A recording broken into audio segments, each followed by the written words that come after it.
student, welcome to my channel, My Audio Classes. We will discuss about the chapter 9, Bond of Love. Summary in Hindi and English. यह कहानी भावनात्मक बंधन के बारे में है जो लेखक की पत्नी और उनके बीच उनके पालतू भालू का हिस्सा है। लेखक ने एक दुर्घटना में बच्चे के भालू को बचाया और अपनी पत्नी को उपहार दिया। उसके बाद वे ऐसे बंध रहे थे जैसे वो उनका बच्चा था और लेखक की पत्नी उसे बहुत प्यार करती है। हम देखते हैं कि परिवार ने उसे पोषण दिया और उसे बढ़ने में मदद की। जैसे कि ब्रूनो बड़ा होने लगा, वह बच्चों से लेकर पालतू कुत्तों तक सभी के साथ बंध जाता है। उसका अपना बिस्तर था और वह सारा दिन छोटों के साथ खेलता रहता था। हालांकि एक दुर्घटना में एक दिन उसने जहर खा लिया तो चूहों को मारना था। जहर का सेवन करने के बाद ब्रूनो का लकवा मार गया और उचित उपचार के बाद वे उसे बचाने में सफल रहे। जल्द ही एक और घटना में जीवन सामान्य हो गया।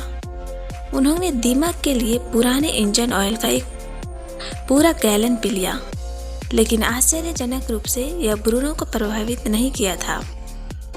इस प्रकार ब्रूनो आकार में बढ़ने लगा, लेकिन वह उतना ही मीठा और चंचल था। बड़े होने पर उन्होंने अपना नाम बदलकर बाबा रख दिया, जिसका हिंदी भाषा में मतलब एक छोटा लड़का था। उसने बड़े होकर कुछ तरकीबें निकाली और सबका मनोरंजन किया। बहरहाल उसका आकार एक समस्या थी और एक जानवर होने के नाते वह बच्चों के लिए खतरा था।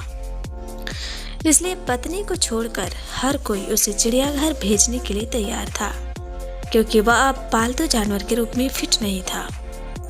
जबकि वह शुरू में सहमत नहीं था। उसे हर किसी की सुरक्षा के लिए देना था।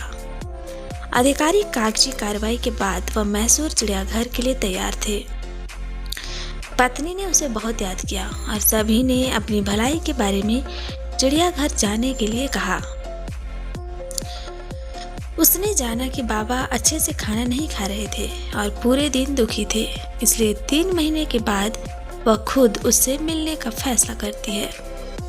हालांकि सभी ने उसे बताया कि बाबा उसे नहीं पहचानेंगे, लेकिन उसने एक पल में पहचानने कर सबको चौंका दिया। एक बार एंडरसन और उसके साथी मैसूर के पास गन्ने के खेतों में गुजर रहे थे जब उन्हें जंगली सुअरों का सामना करना पड़ा, जिन्हें खेतों से खदेड़ा जा रहा था। उनमें से कुछ को गोली मार दी गई थी, जबकि अन्य भाग गए थे।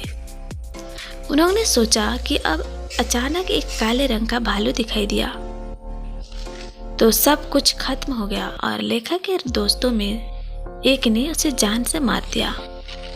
जल्दी उन्हें पता चला कि जिस भालू को मारा गया था उसकी पीठ पर एक बच्चा भालू सवार था।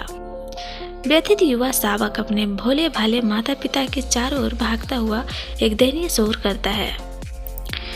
एंडरसन ने शावक को जब्त करने की कोशिश की, लेकिन यह गन्ने के खेतों में भाग गया केवल पीछा करने के लिए और अंत में लेखक द्वारा कब्जा कर लिया गया।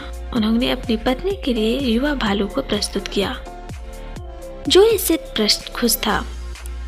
उसने एक बार अपने गर्दन के चारों ओर एक रंगीन रिबन लगाया और यह पता लगाने के बाद कि वह एक नर शावक था, उसने इसका नाम ब्रूनो रखा था। सबसे पहले युवा भालू ने एक बोतल से दूध पिया, लेकिन जल्द ही उसने सभी प्रकार के भोजन खाना शुरू कर दिया। वह दलिया, सब्जियां, फल, नट्स, मांस, करी और चावल की परवाह किए बिना मसाले, ब्रेड, अंडे, चॉकलेट, मिठाई, हलवा, आइसक्रीम आदि खाएंगे। जैसा कि पेय के बिना ब्रूनो ने कुछ भी पी लेता। दूध, चाय, कॉफी, चूना रस, वाती, पानी, छाछ, बियर और मादक पेय, यह सब खुशी के साथ नीचे चले गए। ब्रूनो को 2 ऑस्ट्रियन कुत्तों ने बहुत लगा हो गया, जो परिवार के साथ साथ किरदारों के बच्चों के स्वामित्व में थे। उन्होंने पूरी स्वतंत्रता का आनंद लिया और रसोई घर सहित लेखक के घर के प्रत्येक क्षेत्र में चले गए और यहाँ तक कि अपने बिस्तर में सो गए। एक दिन ब्रूनो एक दुर्घटना के साथ मिले। उन्होंने पुस्तकालय में प्रवेश किया और बेरियम कार्बोनेट से कुछ खाया। एक जहर लेखक ने चूहों मारने वाले जहर को खाया था। उसके बावजूद भी उसे बता दिया गया था। हालांकि लेखक और उनके परिवार ने ब्रूनो को बहुत याद किया क्योंकि वे उसे मैसूर चिड़ियाघर में ले गए थे, लेकिन एक तरह से उन्हें राहत मिली। हालांकि उनकी पत्नी असंगत थी, वह रोया और झल्लाया और कुछ भी नहीं खाया। इस बीच क्यूरेटर और रिपोर्ट और चिड़ियाघर का दौरा करने वाले कथाकार के दोस्तों ने बताया कि ब्रूनो हालांकि वह अच्छी तरह से दुखी भी था और कुछ भी नहीं खा रहा था। 3 महीने के बाद अपनी पत्नी के आग्रह पर लेखक उसे चिड़ियाघर ले गया। ब्रूनो ने एक बार लेखक की पत्नी को पहचान लिया और खुशी से झूमते हुए खुशी जाहिर की। ब्रूनो को 3 घंटे खिलाने और लाड प्यार करने के बाद लेखक की पत्नी ने क्यूरेटर से अनुरोध किया कि वह ब्रूनो को वापस दे। बदले में उसने उसे अधीक्षक से संपर्क करने की सिफारिश की। अंत में अधीक्षक की अनुमति के साथ ब्रूनो को घर लाया गया। उसे सहज और सुरक्षित रखने के लिए सूखे गड्ढे या उसके चारों ओर खाई के साथ एक द्वीप विशेष रूप से उसके लिए बनाया गया था। लेखक की पत्नी ब्रूनो के गोद में बैठे हुए द्वीप पर बहुत समय बिताएगी। इससे संकेत मिलता है कि सुस्त भालू में भी स्नेह, स्मृति और व्यक्तित्व विशेषताएं होती है। Thanks for watching and do like, share and subscribe my channel. Thank you.